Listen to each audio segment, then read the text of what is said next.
Carta aos Filipenses, capítulo 2.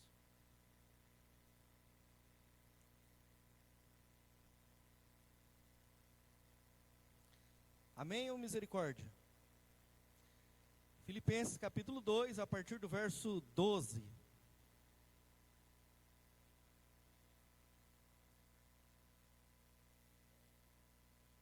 Filipenses, capítulo 2, a partir do verso 12.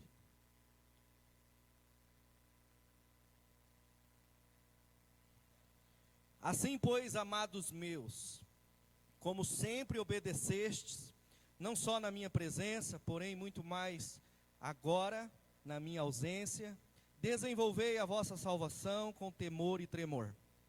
Porque Deus é quem efetua em vós tanto o querer como o realizar, segundo a sua boa vontade. Fazei tudo sem murmurações, nem contendas, para que vos torneis irrepreensíveis e sinceros, filhos de Deus, inculpáveis no meio de uma geração pervertida e corrupta, na qual resplandeceis como luzeiros no mundo, preservando a palavra da vida, para que, no dia de Cristo, eu me glorie de que não corri em vão, nem me esforcei inutilmente. Vamos orar mais uma vez.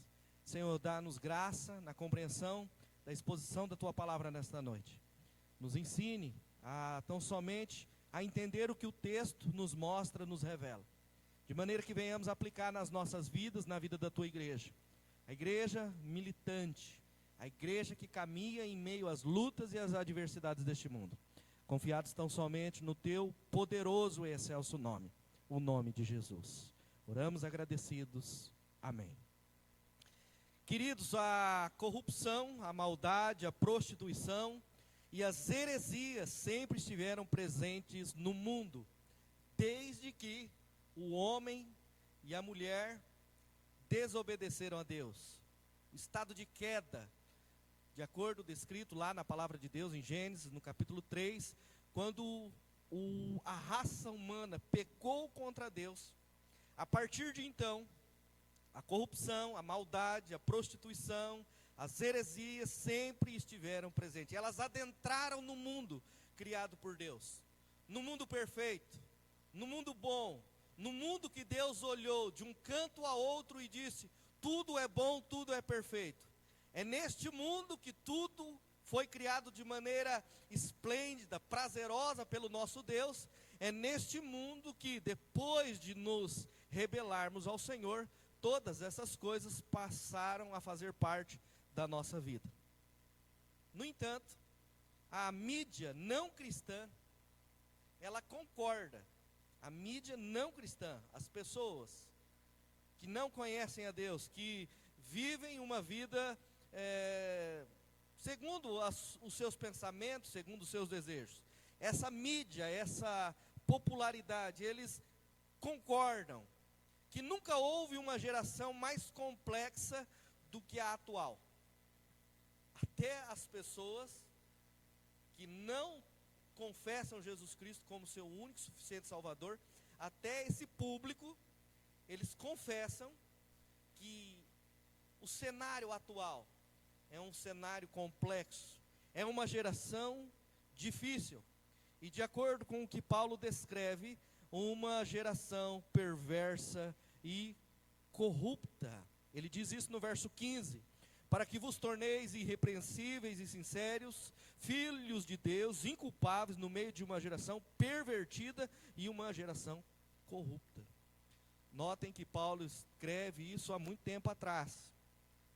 Percebam como a maldade, a malícia e todas as outras obras da carne estão vindo aí a reboque.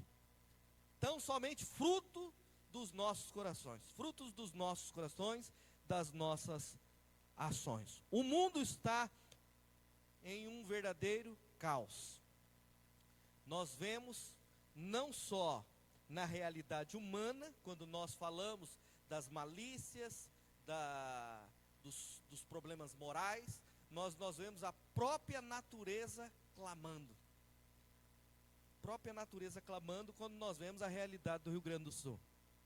De acordo com os estudiosos, eles vão dizer que é o efeito Euninha, que não permite que aquela massa de ar fria suba, e assim ela permanece lá, somado à questão geográfica do vale e tudo mais, foi acometido de uma semana chover muito mais do que havia sido esperado. É a natureza gemendo, clamando por tanta maldade, por tantas coisas que acontecem nesse mundo. Diante do nosso cenário, eu faço uma pergunta. Para você, meu amado irmão, para nós como um todo, qual tem sido o seu papel? Qual tem sido o nosso papel diante de tudo isso? Qual a sua responsabilidade nessa geração? Paulo vai dizer que você e eu, nós temos muita responsabilidade. Ele diz aqui no verso de número 15, para que vos torneis irrepreensíveis e sinceros, filhos de Deus. E ele diz mais, na qual resplandeceis como luzeiros no mundo. Então Paulo está afirmando à igreja de Filipos, que eles tinham responsabilidade naquele momento. E a palavra de Deus não é diferente para nós nessa noite. Nós temos sim responsabilidades. Nós temos sim compromissos com a palavra de Deus e principalmente com o nosso Deus. Todos nós somos chamados para enfrentar os desafios desta geração corrompida e perversa. Deus espera do seu povo, Deus espera da sua igreja, atitude diferente, que façamos a diferença nessa atual geração. Volto a lhe perguntar, se alguém abordasse você durante a semana e perguntasse, você tem feito a diferença? Qual tem sido as suas ações? Olhar para você e questionasse você, será que tem algo de errado nessa pergunta? Se alguém questionasse você e dissesse, você tem vivido diferente dessa geração corrupta e perversa, dessa geração cruel e perversa, você tem vivido de maneira diferente? O que traria ao seu coração? O que viria à sua mente? Qual a resposta você daria? Pense um pouco. Você tem vivido de maneira diferente desta geração? Você tem vivido, eu e você, a igreja de Jesus, nós temos vivido de maneira diferente com a geração presente, com a geração descrita na palavra de Deus, uma geração pervertida e corrupta? Se nós não temos vivido de maneira diferente, tem algum problema. O problema está na onde? Na geração lá fora ou em nós? Em quem está o problema? Em nós, queridos. Em nós. Porque a palavra de Deus está dizendo, no qual resplandeceis como luzeiros no mundo. Paulo está orientando a igreja, dizendo que ela precisa fazer a diferença. Assim como a igreja precisava fazer a diferença em Filipos, uma cidade tomada de panteão de deuses, muitíssimas propostas de bênçãos naquela época, assim também nós estamos rodeados de propostas de um mundo, de uma geração pervertida, de uma geração perversa. O fato é, queridos, que se nós não começarmos a fazer a diferença aqui no arraial cristão, dificilmente nós faremos a diferença lá fora. Porque as pessoas vão dizer sempre assim, há um adágio popular, ser crente, ser crente lá na igreja é fácil. As pessoas não dizem isso? Ser crente lá na igreja é coisa mais fácil, porque lá é paz do Senhor, amém, irmão, graça e paz, é coisa mais fácil, é tudo jargão evangélico. Então é delicioso falar essas coisas. Pasmem vocês, está sendo desafiador ser crente aqui. Está sendo desafiador para a igreja ser crente dentro da igreja.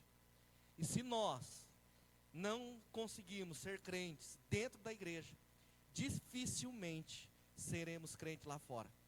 Dificilmente seremos luzeiros lá fora. Dificilmente faremos a diferença lá fora.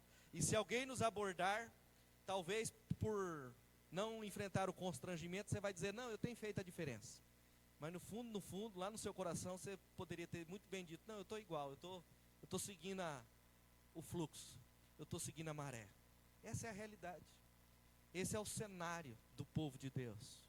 Um povo que tem sido conivente com a corrupção e com a perversidade do mundo. É neste momento, queridos, que a palavra de Deus vem ao encontro dos nossos corações e nos ensina a vivermos de maneira diferente. É nesta noite que a palavra de Deus nos ensina que o modo do viver cristão, o modo de viver do cristão em sua geração. No verso 12, Paulo diz: assim, pois, amados meus, como sempre obedecestes, não só na minha presença, porém muito mais agora, na minha ausência, desenvolvei a vossa salvação com temor e tremor. Ele diz, nós precisamos desenvolver a nossa salvação. Você é salvo, sim ou não? Você é salvo, sim ou não? Se alguém te perguntasse, você é salvo, sim ou não? Está dando medo, hein? Você é salvo, sim ou não? Aleluia, glória a Deus. Por um instante eu fiquei, será que o povo está em dúvida? Presbiteriana ainda, gente? Nós somos salvos em Cristo Jesus. Essa é a maior certeza que nós temos. É o fundamento, é aquilo que sustenta as nossas vidas. Nós somos salvos não pelos nossos méritos, mas apesar dos nossos deméritos. Nós somos salvos não por causa de nós, mas por causa de Cristo. Aquele que começou a boa obra em nós e terminou quando Ele ressuscitou ao terceiro dia. E disse, tudo está consumado, toda autoridade está diante de mim. Vocês agora são meus súditos, vocês obedecem, vocês andam em conformidade à minha vontade. Este é o papel da igreja, andar em conformidade à vontade de Deus e não em conformidade com esta geração. Logo, Paulo diz que a nossa salvação, ela deve ser desenvolvida, ela precisa ser desenvolvida. O que seria isso, pastor? Paulo diz que devemos operar a nossa salvação. Nós devemos colocar em ação a nossa salvação. Devemos agir, demonstrando que nós somos salvos. Uma vez que nós somos salvos, nós manifestamos que somos salvos, através das ações da nossa vida, do nosso viver. A salvação de uma pessoa é evidenciada através do seu modo de viver. Guarde no seu coração, já valeu a pena você sair de casa. Guarde aí, a salvação de uma pessoa é evidenciada pelo seu modo de viver. A salvação de uma pessoa é evidenciada pelo seu modo de viver. E Paulo nos diz como deve ser o viver do cristão. Primeiro, ele diz na atitude, um viver irrepreensível.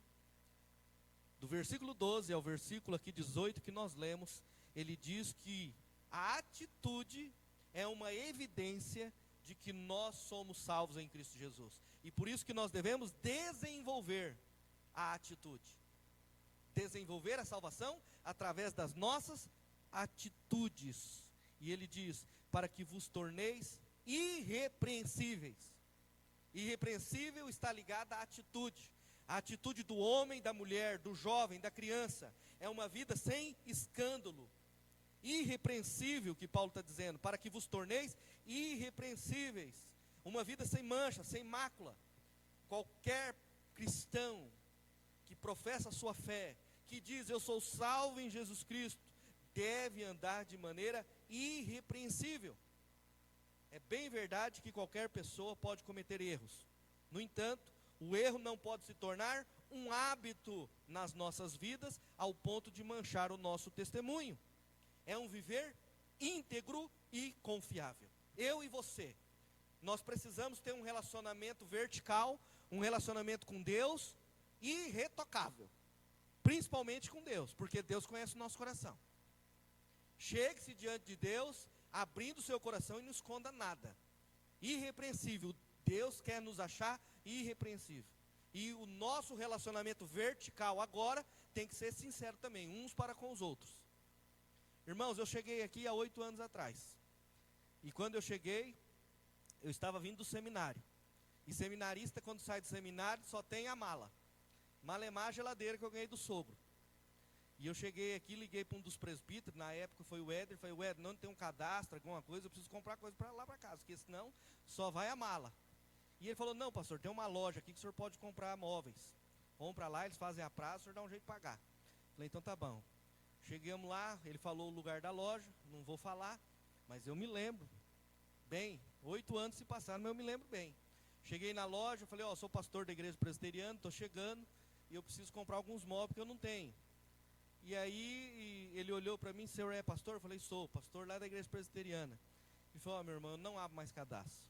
Todos os pastores que passaram aqui, ninguém pagou. E aí, irmãos? Dá vontade de ser pastor ou não?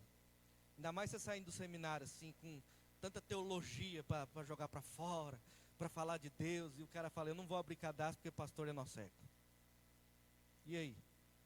E eu falei, Éder, você vai precisar vir aqui, porque ele não abre cadastro. O presbítero Éder, gentilmente, ele e a Tatiane, lembra, Tatiane? Foram lá e falaram, não, pode, nós estamos avaliando o pastor. Irmãos, hoje, passado 8 anos, eu vou nessa mesma loja. Se eu quiser, eu compro tudo lá. Eu não compro porque eu não posso. Pastor, o que o senhor quiser. Às vezes nem assina nota. Eu estou falando isso, irmãos, para que nós possamos aprender. Uma vida, atitudes, uma vida irrepreensível. Uma vida sem retoque. Nós precisamos ser sinceros. Não quer dizer que o pastor não atrasa a parcela lá. Irmão, esse atrasou aqui, eu pago no outro dia. Mas sempre procurando dar certo com as nossas coisas, com os nossos negócios. E isso não é só o pastor, todos nós passamos por isso. Você é um profissional, você trabalha nos seus negócios, seja certo com suas coisas. Mas aquele fulano, eu não contrato. Mas o Beltrano, eu não contrato. Então, queridos, o desafio é começar aqui dentro. Nós, como cristãos, nós precisamos ter uma atitude irrepreensível. Não podemos ceder à pressão.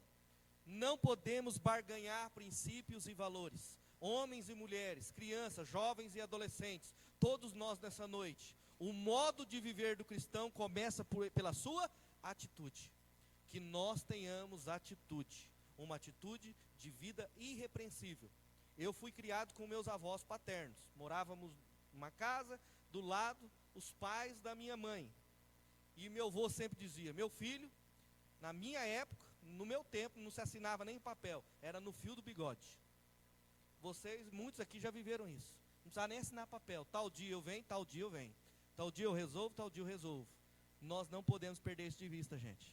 Nós não podemos negociar valores. Quando abre uma frestinha e você não cuida, daqui a pouco está passando uma boiada.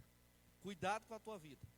Cuidado com a tua vida. Uma vida de irrepreensível. No seu trabalho, na sua vida amorosa, vida conjugal, no relacionamento, seja irrepreensível, que não haja desconfiança, que sejamos sinceros, relacionamento com Deus, relacionamento com a igreja. Se nós desejamos, se nós quisermos fazer a diferença lá fora, nós precisamos fazer a diferença aqui dentro. Essa igreja, ela é prestigiada nessa cidade, por muitos dos que passaram aqui. Nós precisamos continuar com este proceder. Precisamos honrar principalmente Deus, e ainda mais quando você fala que você é evangélico, aí que as pessoas ficam sondando, ele é evangélico, fica sondando para que você caia para eles, lá, era crente, lá, crente, tá vendo, com coisa que a gente, mas as pessoas ficam lá, atentas. Então cuidado, filho, uma vida irrepreensível.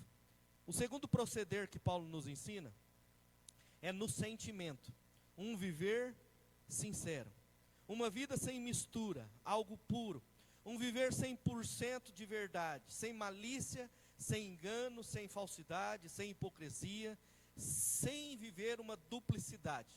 Não dá para dizer que você é crente aqui, e quando você sair lá fora, você tira o terno, deixa a Bíblia de lado, e é uma outra vida. Não dá para ter uma vida dúbia, não dá para ter duplicidade. Nós temos uma única identidade, filho. A nossa identidade, nós somos cidadãos dos céus. A nossa identidade, que nós somos cidadãos dos céus. Que nós tenhamos no nosso sentimento. Por quê? Porque no versículo 13, Paulo diz, porque Deus é quem efetua em vós, tanto o querer como o realizar, segundo a sua boa vontade. Se você é filho de Deus, Deus efetua nos seus filhos o quê? Um sentimento verdadeiro. Deus efetua naqueles que são nascidos de novo, que não são nascidos da carne, mas que são nascidos do Espírito. Deus efetua em nós o querer e o realizar. E se nós somos cristãos, o fruto do Espírito deve pairar, deve ser manifestado nas nossas vidas em todos os instantes. Em todos os instantes. Em todos os instantes. Nós somos selados com o Espírito Santo de Deus. Se nós somos selados, há em nós tão somente o manifestar do Espírito Santo nas nossas vidas. É dessa forma que devemos viver. O desafio começa aqui dentro. Maridos, honrem suas mulheres. Amem suas mulheres. Honrem, valorize, cuide, ame-a. Faz um café, está chegando o dia das mães, hein, querido? Prepara. Não é só no dia das mães, não. Tem que cuidar da esposa todos os dias. Todos os dias. É o sentimento, é a vida. Mulheres, cuidem dos seus esposos. Mulheres, homens, cuidem dos seus filhos. Valorize.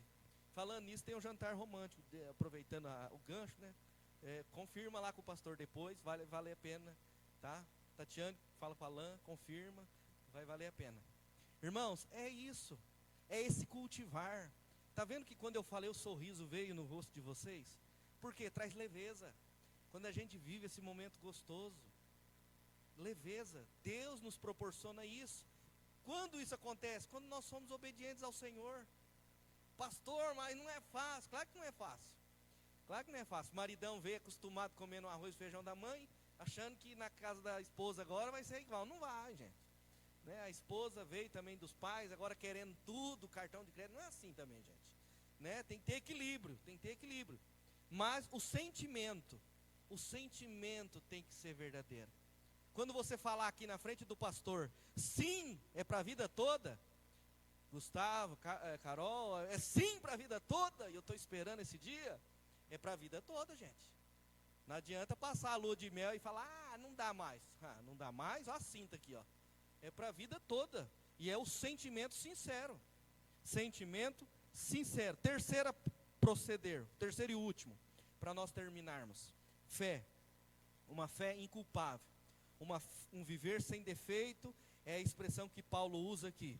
Quando ele fala, fazei tudo sem murmurações, nem contendas, para que vos torneis irrepreensíveis, sinceros, filhos de Deus, inculpáveis no meio de uma geração pervertida e corrupta. Quando Paulo fala aqui dessa questão de sem defeito, um viver sem defeito e irrepreensível, ele está fazendo alusão à mensagem de Efésios 5:27, que a igreja deveria ter isso. A igreja não pode haver pecado, é a noiva do Senhor. Se houver o pecado, tem que ser tratado, tem que ser sanado, tem que ser curado. Tem que ser logo resolvido o problema. É isso que ele fala, de acordo com Efésios 5:27, a ponte aqui, né, da interpretação da hermenêutica, em relação a Cristo. A culpa vem como consequência do nosso descumprimento de uma lei. Deus espera que vivamos nessa geração cumprindo a palavra de Deus. É por isso que ele diz aqui no verso 15, no qual resplandeceis como luzeiros no mundo. De que maneira que nós vamos resplandecer? Nós temos luz própria? Nós não temos, nós não somos vagalume. Vagalume que tem luz própria. Mas ele diz aqui, verso 15, terminando o verso 15 ele diz, no qual resplandeceis como luzeiros no mundo. De que maneira que nós vamos resplandecer como luzeiros no mundo? Verso 16 ele responde, preservando a palavra da vida, para que no dia de Cristo eu me glorie de que não corri em vão, nem me esforcei inutilmente. Você só vai brilhar nesse mundo, você só vai fazer a diferença nesse mundo. O brilhar é fazer a diferença, é o luzeiro que dissipa as trevas. Você só vai fazer isso quando você vive a vida que Cristo viveu, quando você se assemelha àquilo que Cristo viveu, em todo o seu proceder. Então não dá para brilhar sem antes viver. Muitos querem brilhar sem viver. Não dá para fazer isso, gente. Não dá. Você quer brilhar, você quer fazer a diferença? Aquilo que Jesus disse lá no Sermão do Monte, em Mateus 5, brilhe a vossa luz. Para que você brilhe, você precisa também ouvir o quê? Aquilo que Jesus disse. Você precisa praticar a palavra de Deus. No verso 16, como que nós vamos brilhar? Preservando a palavra da vida, para que no dia de Cristo, Paulo se glorie, o pastor se glorie, você se glorie, a sua família se glorie, olhando para os seus filhos, eu não corri em vão. Meus filhos estão na casa do Senhor. Meus filhos estão orando ao Senhor. Olha só, a igreja está nos caminhos do Senhor. De que maneira que nós vamos fazer isso, irmãos? Preservando a palavra da vida. E a vida diz o quê? O que a palavra da vida nos ensina? Não deixai de congregar-vos como é costume de um. Ore pelos seus filhos. Esteja no caminho do Senhor. Orai sem cessar. Viver em comunhão uns com os outros. Amai a Deus de todo o seu coração, de toda a sua alma, de todo o seu entendimento. Verso 16, preservando a palavra da vida. A palavra precisa ser preservada em nossos corações. E assim nós iremos ser bem-sucedidos. Assim nós faremos a diferença. A começar aqui. A começar aqui. Na onde você pode brilhar aqui? Na onde você pode brilhar aqui, meu irmão? Na onde você pode fazer a diferença aqui? Estou precisando de diácono aqui. Estou precisando de vocalista aqui. Estou precisando de tocador aqui, ó, de instrumentalista aqui. Estou precisando de gente lá para ajudar com as crianças. Estou precisando de gente para olhar os carros lá fora. Estou precisando de gente aqui. Na onde você pode servir? Na onde você pode fazer a diferença? Para fazermos a diferença lá no mundo, nós temos que começar a fazer a diferença aqui dentro da igreja. Antes de começar a fazer a diferença aqui dentro da igreja, comece lá na sua casa. Comece lá na sua casa. Orando pelos seus filhos, orando pelo seu cônjuge. Tendo um momento de comunhão com a família. Aí de lá você vai brilhar aqui. Você vai ser bênção aqui. E consequentemente você vai ser bênção no mundo. Para terminar, versículo 15. Nos ensina que o resplandecer como luzeiros no mundo é o resultado da nossa nova vida em Cristo. Brilhamos porque vivemos e não o contrário. Brilhamos porque vivemos. Preservamos a palavra de Deus. Eu te pergunto novamente. Como tem sido o seu modo de viver? Você tem feito a diferença? Aonde você precisa melhorar? Eu sei que você precisa melhorar. Eu também preciso. Todos nós. Nós somos iguais. Lutamos com muitas coisas semelhantes. Você precisa de ajuda para viver de maneira diferente? Se você precisa de ajuda, eu estou aqui para te ajudar. Não porque eu sou melhor do que você, mas porque juntos nós podemos. Juntos nós vamos conseguir viver melhor. Porque juntos, e tão somente confiados no poder de Deus e na autoridade que Ele nos deu, nós podemos fazer a diferença. Em nome de Jesus. Amém.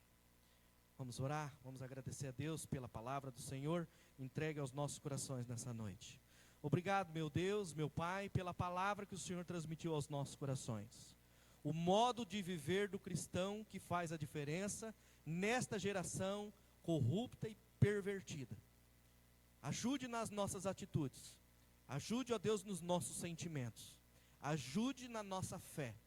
Que todos esses procederes sejam tão somente as ações do Teu Espírito nas nossas vidas. Imprimindo a Tua palavra, o Teu querer, a Tua vontade em nossos corações. A fim de que façamos a Tua vontade e não a nossa. Oramos em nome de Jesus. Amém.